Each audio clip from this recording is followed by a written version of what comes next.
भी छोड़ने का फैसला किया। सर, देश में वीरेंद्र शास्त्री की जो यात्रा निकली उसके बारे में आप क्या कहेंगे सनातन को लेकर? पहली बात तो कोई किसी भी धर्म का यात्रा निकाले उससे हमें कोई परहेज नहीं, लेकिन हिंदू राष्ट्र की मांग को लेकर के अगर कोई यात्रा निकाली गई है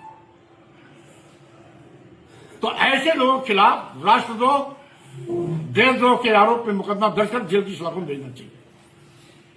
जब 1947 आजादी के बाद भारत संप्रभु राष्ट्र बन गया, भारत का अपना संविधान बन गया, देश बंटवारे की कोशिश क्यों?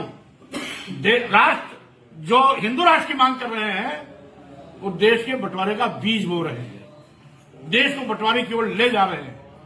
एक बार यही मांग हिंदू महासभा ने 1919 में उठाई थी, जो 1939 में परवान चढ़ी जब वीर सावरकर उसके राष्ट्रीय अध्यक्ष बने, और वीर सावरकर 1947 के बाद उनके जो उत्तराधिकारी आए उनके ही कार्यकाल में देश आजाद हुआ, और हिंदू महासभा के दबाव में उसमें इस देश का बंटवारा हुआ।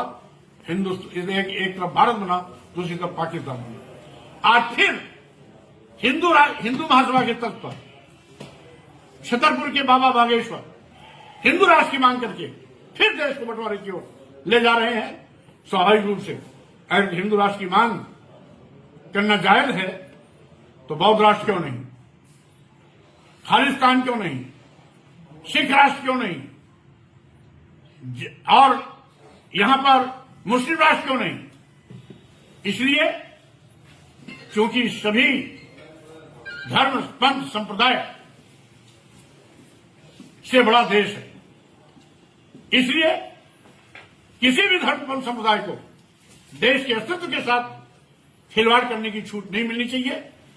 जो भी देश को कमजोर करने की कोशिश करता है, देश को बंटवारे की ओर ले जाना चाहता है, देश के बंटवारे का बीज बो रहा है, उसके खिलाफ कड़ी से कड़ी कानूनी कार्रवाई करते हुए जेल के सलाखों में देना चाहिए।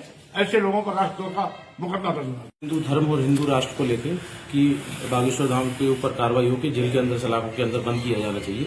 इसके पहले भी आपकी जो बयान आए हैं रामचरितमानस को लेकर हो, हिंदू देवी देवताओं को लेकर हो, और अभी आपने उसके लिए भी कहा है हिंदू धर्म से रिलेटेड कि उसमें से सुधार करके रामचरितमानस को द्वारा से लिखा जाना चाहिए। तो आप क्या हिंदू धर्म में विश्वास नहीं रख रहे हैं, या एक वर्ग विशेष को साधने के लिए इस तरह की जो है हिंदू विरोधी जो बयान दे रहे हैं जिससे बराबर आप सुर्खियों में बने हुए हैं? पहले तो ये बताइए आप क्या चाहते हैं?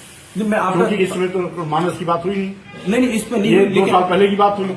अभी उसमें और एक के ऊपर कोर्ट के द्वारा हिंदू धर्म पर बात नहीं हुई, अभी हिंदू राष्ट्र की मांग करने वालों के खिलाफ कार्रवाई की बात हुई। हाँ, आप तो बयान जितने रहे हैं सर, तोड़ मोड़ करके नहीं, तोड़ मोड़ करके फिर 2 साल पहले पीछे मत ले जाइए सर। उस मामले में अभी उसी मामले में आपके ऊपर FIR के आदेश हुए थे, कई जगह आपको काले झंडे दिखा के विरोध किया गया, तो उस पर पक्ष जानना हम लोगों का जरूरी है कि आप क्या हिंदू धर्म में FIR के जो आदेश हुए थे माननीय सर्वोच्च न्यायालय ने उस पर रोक भी लगाई है, आपको ये भी मालूम है। हाँ। और एक चीज, दूसरी चीज, जो भी शक्तिशाली होता है लोग उसको काले झंडे दिखाते हैं, नहीं, इसलिए मैं उसको अन्यथा नहीं लेता हूँ। ये दूसरा पहलू होगा। ये लोकतंत्र का दूसरा पहलू। आपके बयान जो लगते हैं वो ज्यादातर हिंदू धर्म या हिंदू ग्रंथ जो है उनके खिलाफ रहे, तो आप न हिंदू धर्म जानते हैं न हिंदू ग्रंथ जानते हैं। अच्छा। मैं जब भी बोलता हूँ ढोंग, ढकोसला, पाखंड और धर्म के नाम पर जात विशेष को अपमानित करना, नीच कहना, अधम कहना, देश की महिलाओं, दलितों, आदिवासियों, पिछड़ों को अपमानित करना, ये धर्म नहीं। रामचरितमानस में जो लिखा गया है, मतलब आपने उसमें कहा है कि संशोधन करके उसको फिर से लिखा जाना चाहिए, तो क्या आप रामचरितमानस जो लिखा है उसको नहीं मानते? मैं नहीं मानता।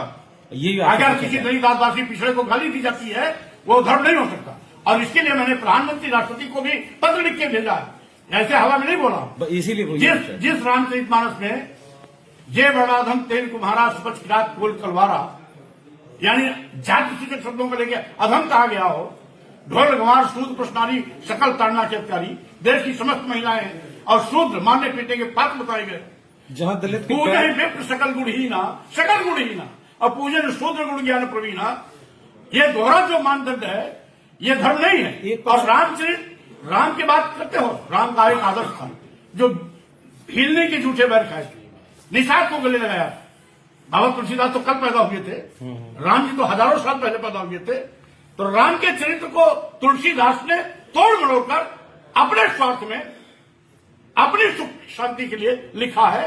यह धर्म नहीं है, यह धर्म के नाम पर सौतेला व्यवहार है इस देश के दलितों, आदिवासियों, पिछड़ों और महिलाओं के साथ। उसी में सर दूसरा पक्ष जो है, अगर आप नहीं मानते हैं तो तुलसीदास जी ने लिखा है केवट के पैर धुए थे रामचंद्र जी ने, तो उसमें फिर नहीं हुआ था कि समाजवाद या दलित को बदलाव मैं नहीं कह रहा किया हूं, था। राम का आदर्श दूसरा था। राम का आदर्श वो भी उसी में तुलसीदास ने लिखा है। नहीं, तुलसी, एक चीज सुनो, आप पहली बात तो किसी को भी अपमानित करने के लिए धर्म के नाम पर आप उन पर आप नहीं रह सकते। किसने लाइसेंस दे रखा है? आप दलित वासियों को नीच कहेंगे, अधम कहेंगे, मारने पीटने की बात बताएंगे? पढ़ा लिखा विद्वान कितना भी दलित आदिवासी पिछड़ा कितना बड़ा विद्वान हो, उसका सम्मान न हो, अपमान किया जाए, ये लिखेंगे? तो मैंने आपत्तिजनक टिप्पणियों, आपत्तिजनक चौपाइयों पर उंगली उठाया है, पूरी रामचरितमानस पर नहीं।